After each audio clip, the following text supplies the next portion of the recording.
नमस्कार। सामुद्रिक विज्ञान के इस अंक में एक बार पुनः आपका स्वागत है। आपका सबसे पहला सवाल है, गुरुजी अभी लाइफ में संघर्ष ही कर रहा हूँ, कोई सपोर्ट कहीं से मिल नहीं रहा है। देखिएगा, आपकी हथेली को अगर ध्यान से देखते हैं, तो यहाँ पे एक रेखा इस प्रकार से जाती हुई दिखाई दे रही है और दूसरी रेखा इस प्रकार से जाती हुई दिखाई दे रही है। और आपकी करियर और धन की रेखा एकाएक मस्तिष्क रेखा पे मिल रही है और आगे आप देखेंगे तो ये इस प्रकार से टूट टूट कर आगे बढ़ रही है। ठीक है ना? और देवगुरु आचार्य बृहस्पति क्रूर ग्रह शनि की तरफ दृष्टि गोचर कर रहा है और क्रूर ग्रह शनि यहाँ पे जो है अधिक बली हो रहा है, अति सर्वत्र वर्जयेत।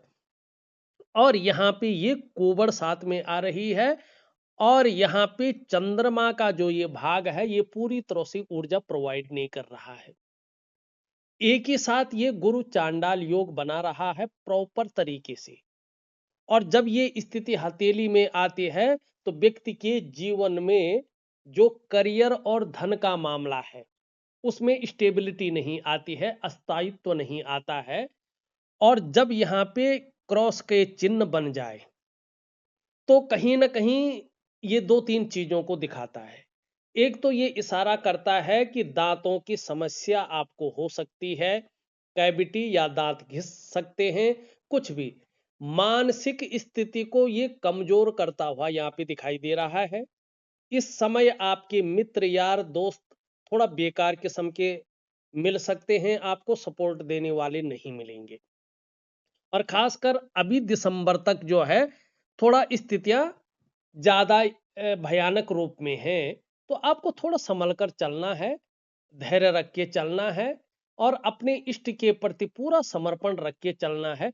निश्चित ही दिसंबर के बाद आपको थोड़ा-सा जो है राहत मिलनी शुरू हो जाएगी और उसके बाद धीरे-धीरे आप जो है अपने जीवन में चाहे करियर का मामला है, धन का मामला है, स्वास्थ्य का मामला है, परिवार का मामला है, समाज का मामला है, सभी चीज़ों में बढ़ोतरी को देखेंगे।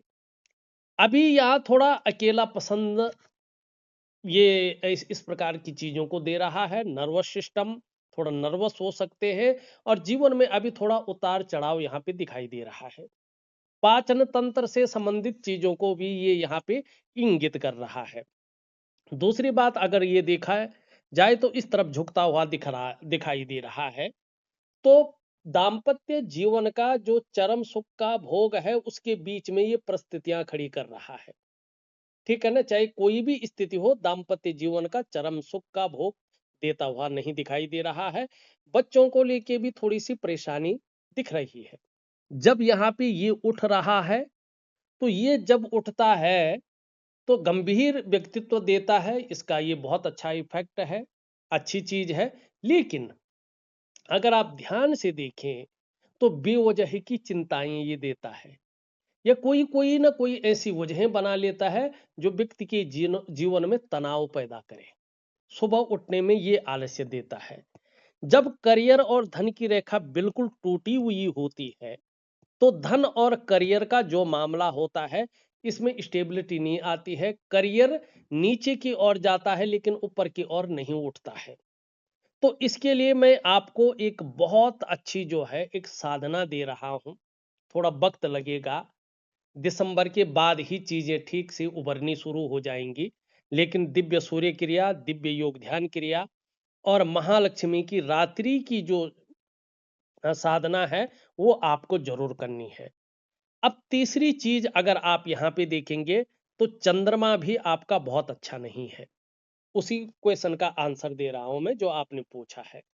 तो जब ये स्थितियां यहाँ पे आती हैं, चंद्रमा इस प्रकार से होता है, तो कैश और बरकत की कमी आनी शुरू हो जाती है।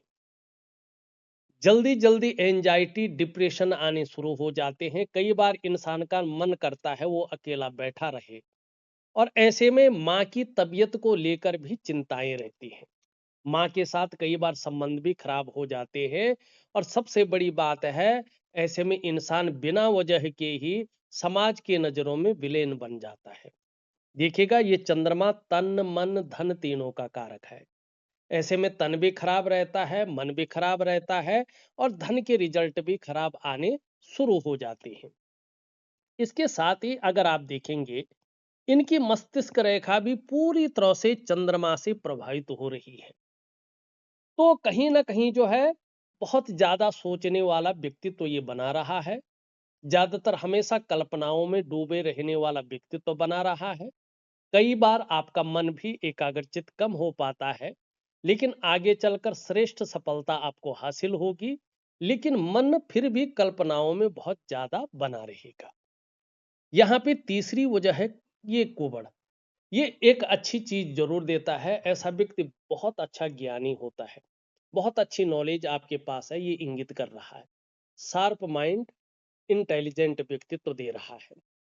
लेकिन ये क्या बता रहा है, एक तो अगर अपना काम कर रहे हैं तो पार्टनरशिप में काम ना करें। ठीक है ना? पार्टनरशिप में नहीं करना है। और ये अभी आपको दिसंबर तक थोड़ा सा संघर्ष देता हुआ दिखाई दे रहा है। और जल्दबाजी, उतावलेपन से बचे। जल्दबाजी में फैसला ना ले, बड़ा सोच समझ कर चले, नहीं तो धन हानि होगी। व्यवसाय आपको बड़ा सोच समझ कर करना है, पार्टनरशिप में कार्य नहीं करना है। और एक बात का ध्यान रखना है, खूब मेहनत के बाद ही आपके पास धन आएगा। लेकिन जैसे जैसे उम्र बढ़ेगी, स्वास्थ्य के प्रति भी आपको थोड़ा सावधान रहना है। पीठ का दर्द है, घुटने का दर्द है, कमर की प्रॉब्लम की संभावना, जिसको साटिका की प्रॉब्लम कहते हैं, इसकी संभावना दिखाई दे रही है। खासकर जीवन में धन कमाने की जो स्थिति है यहाँ पे, वो थोड़ी सी लेट बन रही है। अगर मैं कहूँ, यहाँ पे जो ये रेखा इस प्रकार से चल के आगे बढ़ रही है, ये बता रही है, एक तो 36वें वर्ष में जो है आपका भाग्योदय है। अगर आप 36वें वर्ष में नहीं पहुंचे हैं तो भाग्योदय आपका 36वें वर्ष में है। दूसरा, 38वें वर्ष में आपके जीवन में चीजें बहुत अच्छी सुधर जाएंगी। और 41वें वर्ष से ऐसी स्थिति आ रही है कि प्रत्येक दिन आपके पास धन जरूर आएगा, आर्थिक स्थिति आपकी बहुत अच्छी रहेगी। तो अभी आपको अपने चंद्रमा को ठीक करना है। और सबसे बड़ी बात है, आपको अपनी करियर और धन की रेखा को ठीक करनी है, क्योंकि यहाँ पे नाड़ी रेखाओं का बहुत ज्यादा प्रभाव है। दूसरा, आप पूछना चाहते हैं कि फ्यूचर में किस फील्ड में जाऊं। यहाँ पे अगर मैं देखूं, अगर नौकरी कर रहे हैं आप, नौकरी में जाने की सोच रहे हैं, तो देवगुरु आचार्य बृहस्पति से संबंधित क्षेत्रों में आपके लिए बहुत अच्छा है। चाहे शिक्षा का क्षेत्र हो, इंजीनियरिंग का हो, चिकित्सा का हो, मैनेजमेंट का हो, वाणिज्य का हो, या कानून का क्षेत्र हो, सर्विस सेक्टर जिसको कहते हैं। अगर आप व्यापार की सोच रहे हैं, तो भविष्य में पहले ग्रहों की स्थिति ठीक करो, उसके बाद पता चलेगा। फिर भी शुक्र से संबंधित क्षेत्र आपके लिए बहुत अच्छे रहेंगे। रेडीमेड कपड़ों का व्यापार है या ब्यूटी इंडस्ट्री का कारोबार है, ये आपके लिए बहुत अच्छा रहने वाला है। यहाँ पे देखेंगे, ये तो हल के रूप में योग के आकार बना रहा है। ऐसे में व्यक्ति ग्रोथ नहीं पाता है, उतार चढ़ाव झेलता है, यश नहीं मिलता है। यहाँ पे बहुत सारी रेखाएं ये इस प्रकार से हैं। लेकिन ये करियर और धन की रेखा ही टूट टूट कर इस प्रकार आ रही, ये संघर्ष की स्थिति दे रही है। लेकिन ये चीज बहुत अच्छी है। अगर आप इसको देखेंगे, तो बृहस्पति का प्रभाव पड़ रहा है, चतुष्कोण यहाँ पे बन रहा है। यहाँ पे ये चीज भी बहुत अच्छी बन रही है, आगे जाके व्यापार में बड़ी वृद्धि होती हुई यहाँ पे दिखाई दे रही है। लेकिन मूल रूप अगर हम देखते हैं यहाँ पे, इस चीज को, ये जो भी चीज है ना, जो आपकी जिज्ञासा है ना, ये करियर और धन की रेखा का दूषित होना है, क्योंकि ये भाग्य स्थान पे पहुंचती है। तो ये संघर्ष देती है, उतार चढ़ाव देती है। मैं आपको उपाय दे रहा हूं, एक दिव्य योग ध्यान क्रिया दे रहा हूं, एक दिव्य सूर्य क्रिया दे रहा हूं, और एक महालक्ष्मी का उपाय दे रहा हूं, रात्रि का 3 महीने तक का। इन तीनों चीजों को प्रॉपर तरीके से करेंगे, निश्चित ही मन से करना, विधि पूर्वक करना, विश्वास रख के करना, तब आपको बहुत अच्छा फायदा आगे जाके मिलेगा। फिर दोबारा कह रहा हूं, दिसंबर तक थोड़ा सा चीजें उलझी जरूर रहेंगी, बहुत ज्यादा आपको कुछ दिखेगा नहीं। लेकिन दिसंबर के बाद जब 2026 में आप प्रवेश कर लेंगे, तो शुरुआत से ही आपके कामों में जो है अच्छी स्थितियां लौट के आने शुरू हो जाएगी। तो इस अंक में बस इतना ही। एक नए अंक के साथ पुनः उपस्थित होऊंगा। तब तक के लिए नमस्कार।